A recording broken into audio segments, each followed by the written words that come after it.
से देखते देखते आज रियल से देख लिए। रोज आज हमें जिंदा देखा था रोज तस्वीरें में न्यूज में ऐसे हमारे भाई बता रहे थे जैसे सलमान खान को जैसे कोई था ऐसे बहुत उनको चाहने वाला मोबाइल देख रहा था। जब उनको रियल में देखा तो कहे सर जी आज मैं आपको पहली बार जिंदा देख रहा हूँ। वो हाल है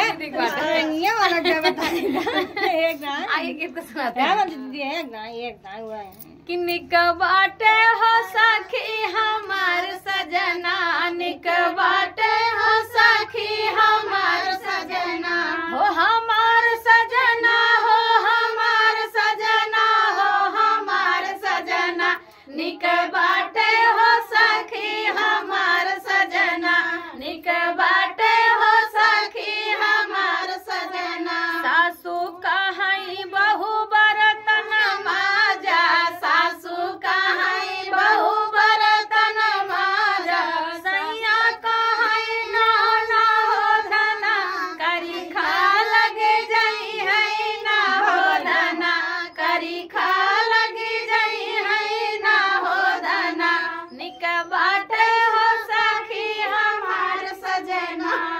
सासू कहाई बहू झाड़ू लगावा, सासू कहाई बहू झाड़ू लगावा, सैया कहाई ना हो धना, गरदा लगी जाई है ना हो धना, गरदा लगी जाई है ना हो धना, निक बाटे हो सखी हमार सजना।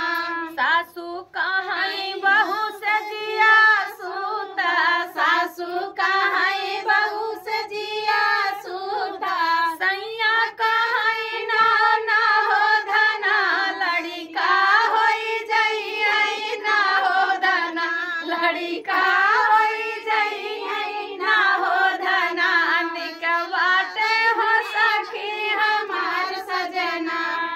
दोस्तों चुटकुला गीत अगर आपको अच्छा लगे तो कमेंट करके जरूर बताइए।